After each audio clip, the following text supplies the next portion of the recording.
8 de la mañana con 5 minutos y ahora estamos acompañadas del licenciado Hugo Siles de la Cámara Nacional de Industrias, quien nos va a hablar acerca de la ley que permitirá incentivar las inversiones en nuestro país. ¿Cómo está, Hugo? Buen día. Muy buenos días. Hablemos de la ley en general para empezar. Bueno, a ver, la ley de inversiones que se ha promulgado en realidad hace un par de días, es novísima la ley, es una ley que fundamentalmente fortalece la inversión del sector público, la inversión estatal. Es una ley que crea incentivos preferentes para la inversión pública. Es decir, ¿quiénes? El Estado. Ya. El Estado a nivel, fundamentalmente a nivel central, lógicamente a nivel de gobernaciones y municipios. Cabe decir, en Bolivia actualmente de cada 10 bolivianos que se invierte, 6 pertenecen al Estado. 2 pertenecen a la inversión extranjera y 2 pertenecen a la inversión nacional. Esta ley lo que hace es potenciar las condiciones de juego para una mayor inversión estatal. ¿Cómo lo hace? Crea las inversiones preferentes. Desde la aprobación de esta ley para adelante, lo que se puede hacer ahora es de que los ministerios, en particular el Ministerio de Planificación, puede crear incentivos generales e incentivos específicos para promover la inversión en 2 sectores. Primero, en sectores estratégicos de la economía, es decir, en minería, hidrocarburos, telecomunicaciones, energía, transportes, etc. Y también en el sector denominado de la matriz productiva. Me refiero a manufactura, fundamentalmente la industria joyera, la industria de textiles, la marroquinería, la metalmecánica, etc. Es decir, es una ley que fundamentalmente impulsa la inversión pública, la inversión estatal.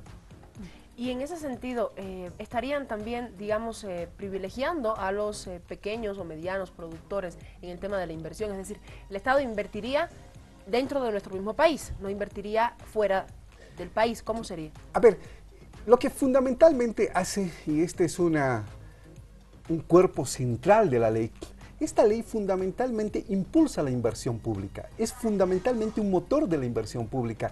No habla mucho, estimada Saraí, acerca de la inversión, si quieres, privada, cooperativa o comunitaria, que son las 4 formas de organización económica. Se destina fundamentalmente a impulsar la promoción del Estado. También estructura las inversiones mixtas entre el Estado y el sector privado. Pero ¿qué dice esta ley? Y es muy clara la ley. En esta ley, la propiedad de las empresas y la administración de las empresas es mayoritariamente del Estado. ¿Qué significa esto? Esto está robusteciendo, está fortaleciendo la presencia del Estado en la economía. Es decir, con esta ley lo que se está buscando es, desde la constitución política del Estado, impulsar una mayor participación del Estado en la economía. Actualmente el Estado en la economía tiene una participación de cerca del 40%. Lo que se está buscando es que el Estado sea más fuerte, genere mayor inversión. Ahora, si bien el Estado se está potenciando, el sector privado en esta norma no ha sido precisamente reglamentado. ¿Qué significa eso? Significa que las inversiones privadas van a seguir actuando dentro del marco jurídico normativo de la ley tributaria normal, de la ley de aduanas normal, de la ley de comercio normal.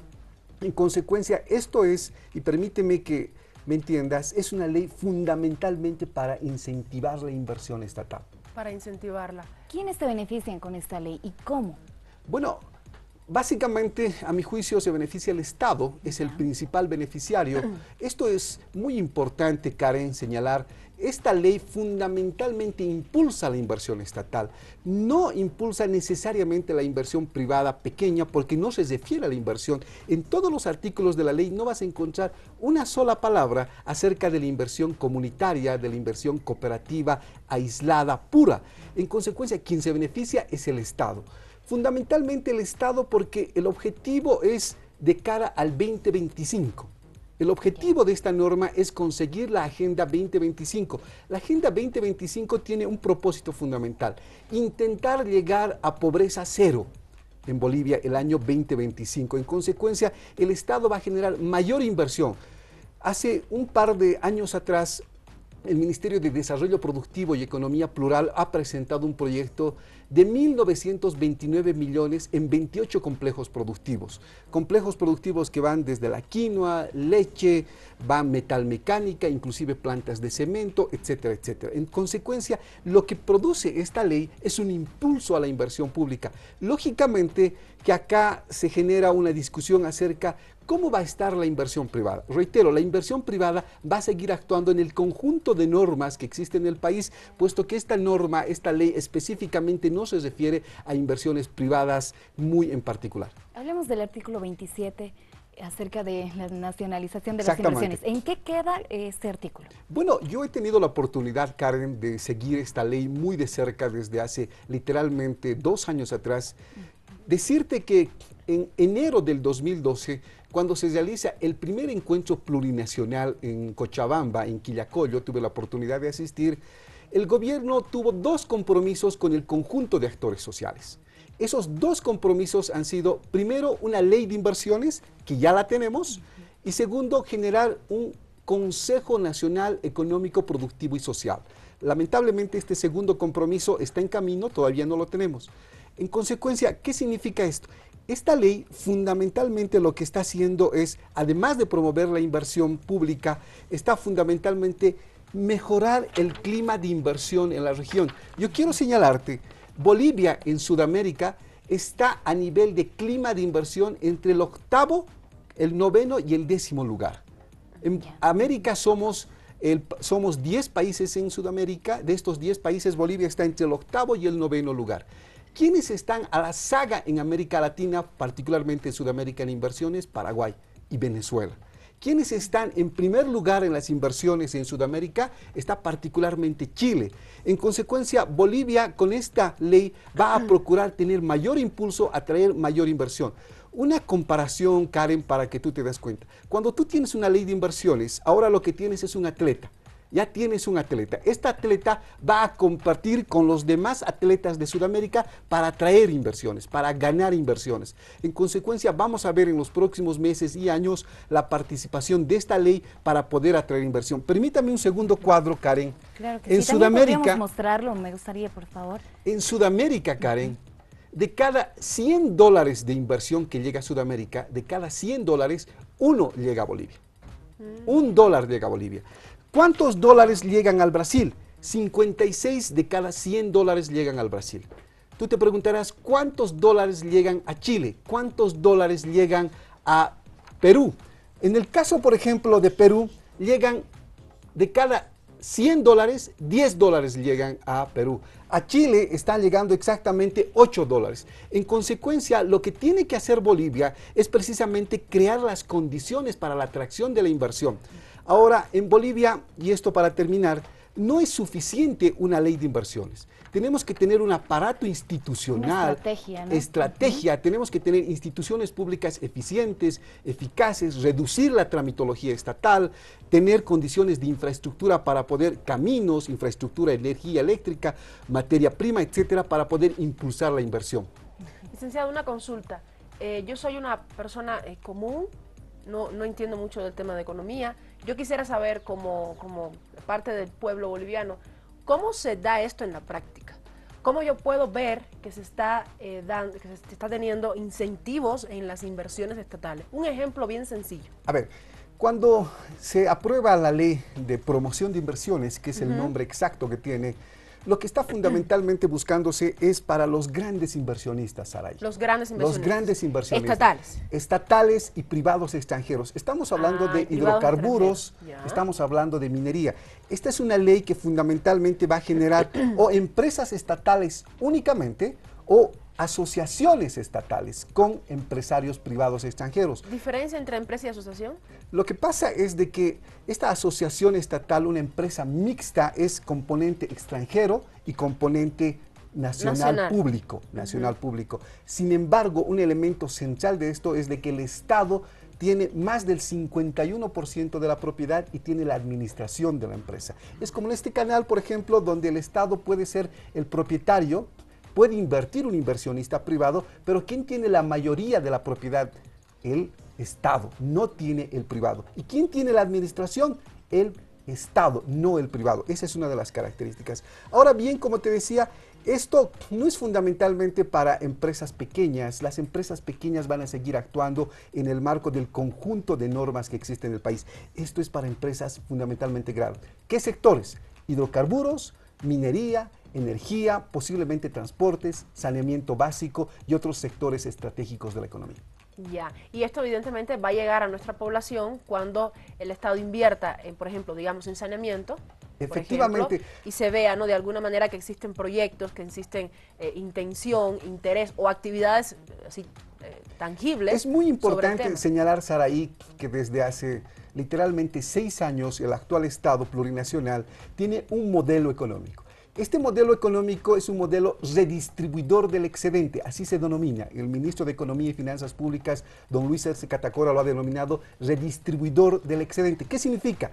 Se sacan las utilidades del sector estratégico, particularmente hidrocarburos, minería, energía, telecomunicaciones y otros, y estos recursos se destinan a la población a través de caminos, salud pública, educación, etcétera, etcétera. Es la diferencia así tangible entre lo que sucede en el capitalismo, ¿verdad? Estos excedentes va directamente a la persona que se enriquece, en este caso va directamente al pueblo. Sí, evidentemente este es un modelo estatista, un capitalismo de Estado muy activo, lo que se tiene en la economía actualmente.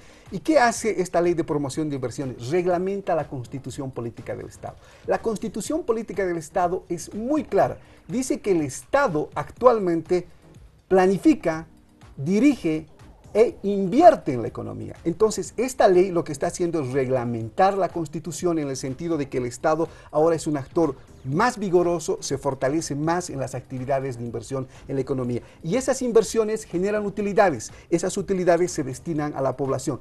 Eso se llama el modelo de distribución del excedente.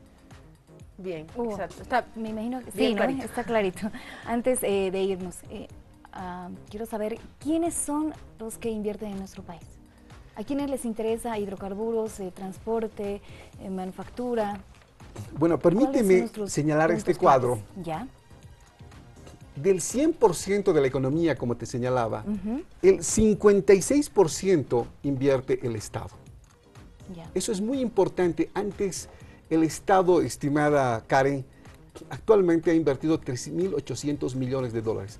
Hace 10 años atrás, el Estado invertía 600, 500 millones de dólares. Todo era de afuera, digamos. Todo era externo y era inversión privada nacional. En consecuencia, el Estado ha comenzado a invertir 6 veces más en los últimos 8 años. El Estado ha crecido en su inversión pública. ¿Cuánto invierte el sector extranjero en la economía nacional? Invierte exactamente el 21%. ¿Y cuánto invierte el sector privado en la economía nacional? El 23%. Entonces, como tú puedes ver, los sectores estratégicos en la economía, que son generadores del excedente, fundamentalmente están ahora controlados por el Estado. Hay una inversión evidentemente del sector privado extranjero y también del sector nacional, pero evidentemente es una economía que está realizando inversiones en lo que se refiere al conjunto de actividades estratégicas. Y permíteme terminar con una pregunta que se me quedó colgada, las nacionalizaciones. Sí.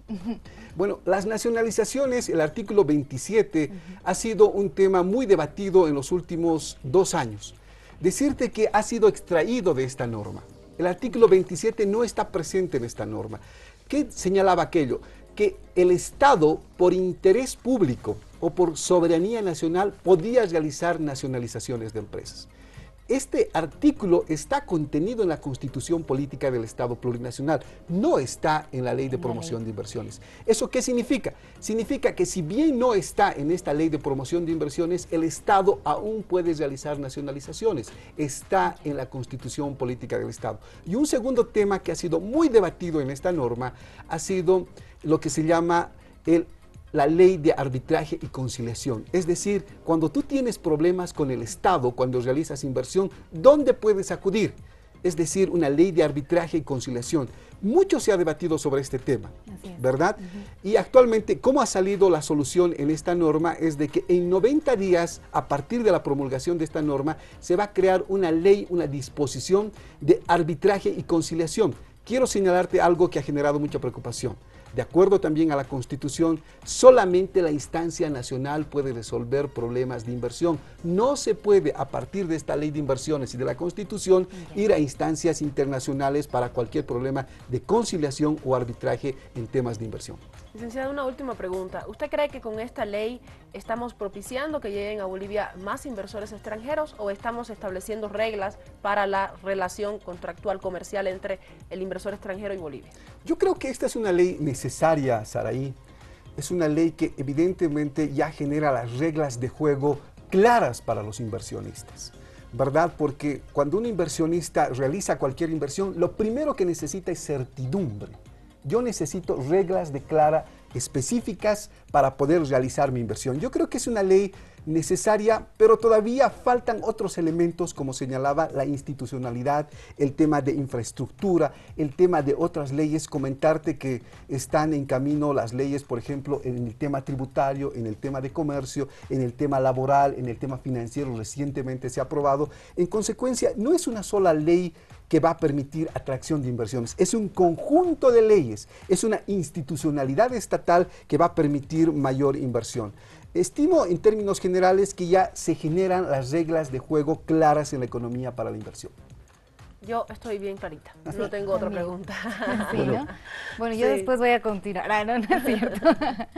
Pues muchas gracias, licenciado, por haber estado acá y por habernos comentado específicamente, porque teníamos la confusión, o al menos estaba manejando en los medios, que esta ley iba a propiciar que llegaran más inversionistas extranjeros a Bolivia y que se invirtiera más con el exterior, que a veces la preocupación que tiene nuestra población en relación con si los beneficios se van a ir fuera de Bolivia o van a quedarse para los bolivianos. Y usted ha dejado bien clarito que las reglas del juego ya están listas para que aquel inversor que venga o para la inversión que haga el Estado internamente sea siempre en pos de nuestra población y de nuestros servicios básicos a nivel general, como usted ya explicaba, saneamiento, el tema de hidrocarburos, minería, que todo aquello de alguna forma vaya dirigido directamente a nuestra población y al beneficio de Bolivia en general. Además, con el tiempo seguramente va a generar bastantes fuentes de trabajo, ¿no? Eso también es importante. Bueno, en realidad sobre el tema de fuentes de trabajo, evidentemente uno de los objetivos es reducir la pobreza, como habíamos señalado. Esta ley, lógicamente, va a potenciar la inversión estatal y ahora lo que se necesita es precisamente impulsar la inversión privada para que en la economía tengamos los 4 actores de manera vigorosa: el Estado, el sector comunitario, el sector cooperativo, que hoy está en dificultades, en problemas, y el sector privado. Entonces necesitamos un conjunto de normas que permitan la inversión no solo de uno, sino de los 4 actores en condiciones iguales. En interrelación, claro. Así es. Efectivamente. Gracias, licenciado, por haber estado acá. Le vamos a dar una tarjetita para que pueda llevarse. Acá está el número de nuestro canal. Usted tiene otra información así bien importante que nos pueda dar para que nuestra población sepa. Solamente nos tiene que llamar y usted sabe que tiene el espacio acá para comunicarse. Muchísimas gracias, Saraí. Gracias a usted. Gracias a usted. Amigos televidentes, son las 8:22 de la mañana. Hemos estado buen tiempo conversando sobre esta ley porque es importante que usted esté informado y que sepa qué va a pasar y cuáles son los objetivos fundamentales. Vamos a continuar con más en Vamos Bolivia. Marcelina, ¿estás lista ya para nosotros? Vamos contigo. Gracias, Saraí. Yo me voy a encontrar acá para darle a usted un consejo. ¿Cuál es? Vamos a asistir a Energin. Si quieres quemar caloría, quieres tener una buena forma y tener una salud sin complicaciones, asiste a Energin. Porque Energin cuenta con los mejores equipos, mejores resultados. Energin, el primero. Rutina diaria para que usted pueda tener una salud sin complicaciones. Bien, continuando, vamos a seguir. La falta de vitamina ocasiona un déficit en el cabello, llámese caída, llámese sequedad o cabello quebradizo. Para ello necesitamos tener una dieta con bastante nutriente. La vitamina A, C, D, B12, B13 y B3 son las primordiales y esenciales para el consumo diario. Veamos a continuación esta nota. ¿Sabes cuáles son las vitaminas para el crecimiento y cuidado del cabello? Te damos la solución. Las vitaminas A, C, D, B13 y B3. En la vitamina C encontramos en el pescado, hígado, mariscos, huevo, carne de res. Esto para ayudar al organismo a absorber mejor la vitamina B12. Vitamina B3 ayuda a mejorar la circulación en el cuero cabelludo. y consecuentemente estimula el crecimiento del cabello. La vitamina B3 funciona mejor cuando es combinada con la biotina. ¿Qué es la biotina? Es la que promueve el crecimiento del cabello. La B3 se encuentra en la almendra, frijoles, vegetales de hojas verdes y zanahoria, entre muchos otros alimentos. Vitamina C previene la sequedad y se encuentra al consumir el kiwi, limón, mandarina, naranja, pomelo, piña, guayaba, fresas. Y en verduras como el brócoli, el coliflor, perejil, espinaca y el apio. La vitamina E crea nuevos vasos sanguíneos en el cuero cabelludo y así mejora la circulación de esa zona.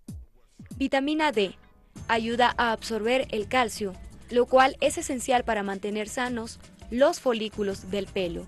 Lo que no puede faltar es la vitamina A. La falta de ella puede aumentar la sequedad del cabello, pues estimula la producción del sebo, que es lo que mantiene el pelo naturalmente hidratado y sedoso.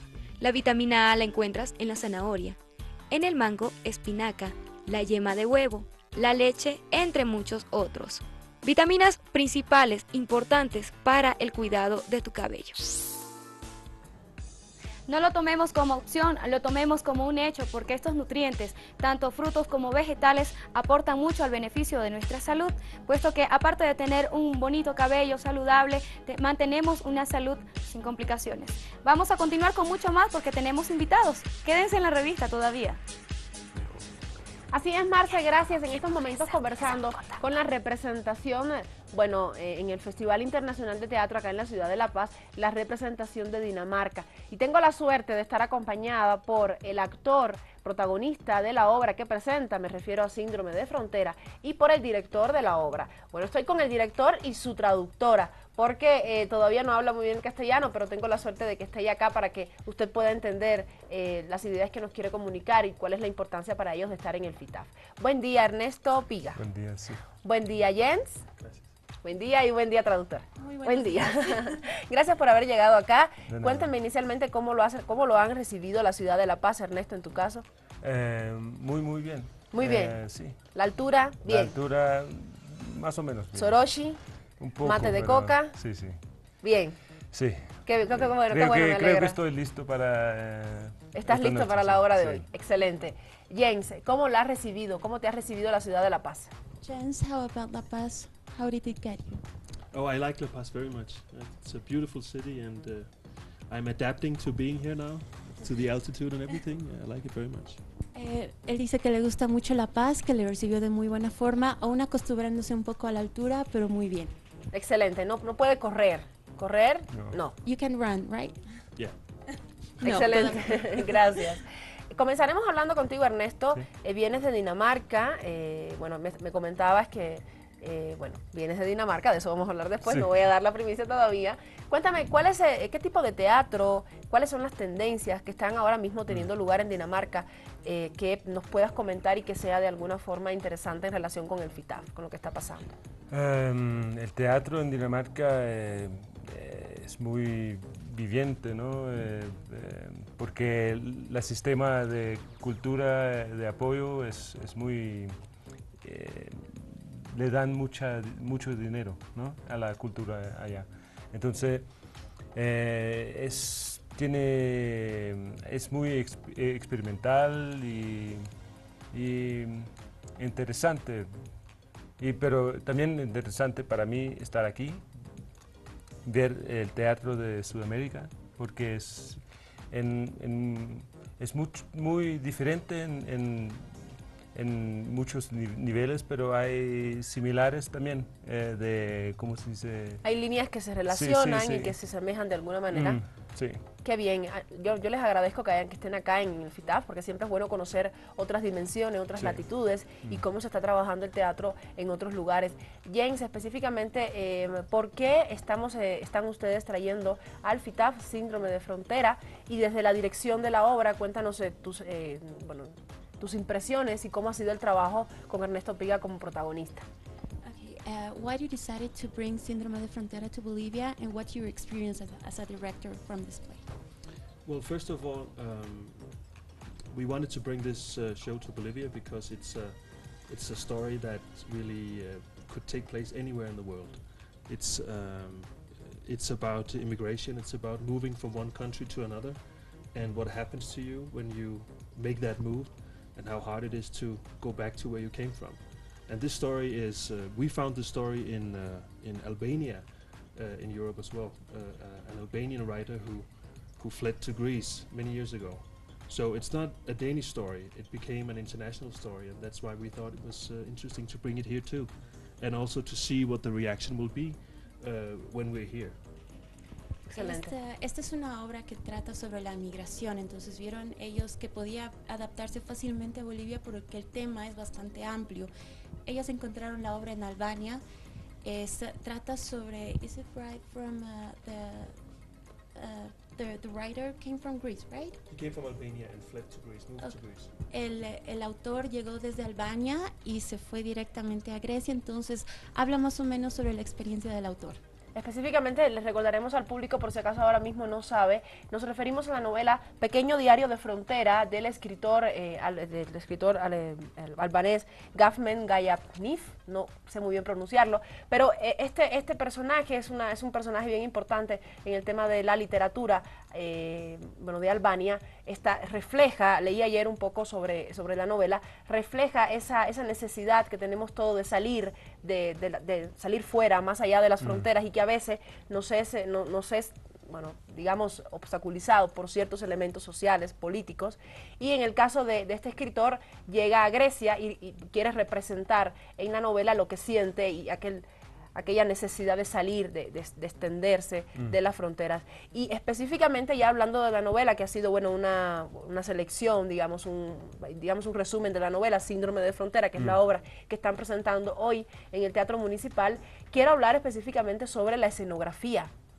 ¿Por qué la escenografía? Es uno de los elementos que más me llama la atención.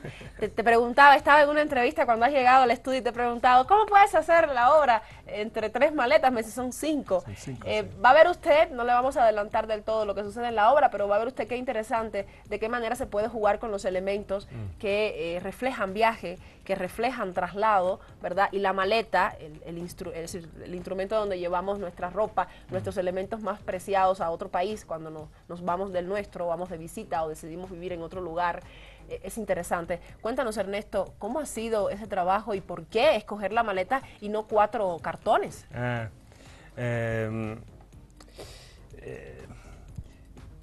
La maleta para mí significa... es una how to say it, a picture of Una imagen. Una imagen del refugiado. Del refugiado. Porque el refugiado tiene todas sus cosas ahí. Y entonces para representa mí, eso. Sí, y para mí era importante que la maleta estaba en la obra, ¿no? Fuese parte de la obra, parte fundamental, sí. prácticamente un personaje más, un protagonista más de la obra. Y porque mi familia huyeron de Chile en 73 y mi mamá siempre me contaba que tenía mi hermano mayor en un mano y la maleta y en la maleta en la otra. Y la maleta estaba lleno de esas cosas solo esas cosas que podía traer de la casa en solamente Chile. Lo que le dio tiempo, porque hay elementos que no caben dentro de la maleta, ¿verdad? Sí. El cuadrito donde aparece mi familia, el lápiz de mi buena suerte, mi bufanda que me ha regalado mi madre y listo. Y esa es mi maleta, ¿verdad? Sí. Los elementos más importantes.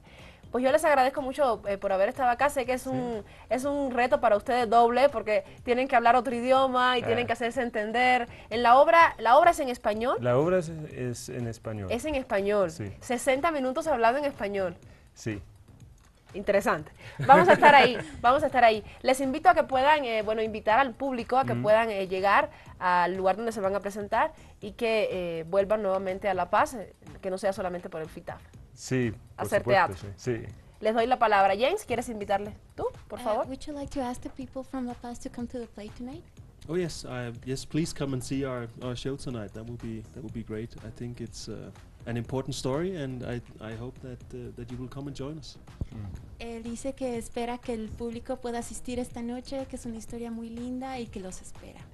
Así es, gracias a ustedes por haber estado acá y bueno, Igualmente. pues le deseo muy buena suerte. Seguramente van a tener la sala llena porque es una obra que a todos nos toca. Todos tenemos un pedacito de lo que dejamos atrás, de dónde venimos y lo que quisiéramos en algún momento tener o estar en otro lugar. Síndrome de frontera, una obra que habla sobre los límites, sobre la raya que a veces queremos cruzar y no podemos, o sobre lo que cruzamos y lo que dejamos atrás. La maleta, un personaje esencial. Bueno, pues les invito a que puedan estar allí para disfrutar de esta propuesta que viene de Dinamarca y que seguramente nos va a dejar a todos pensando qué pasaría o qué hubiera pasado si hoy no estuviéramos acá, estuviéramos en otro lugar y hubiéramos transgredido no solamente las fronteras espaciales, sino también nuestras fronteras internas. Gracias por estar acá con nosotros, son las 8:35 de la mañana. No se nos vaya, vamos a una pausa y ya regresamos con más en Vamos Bolivia.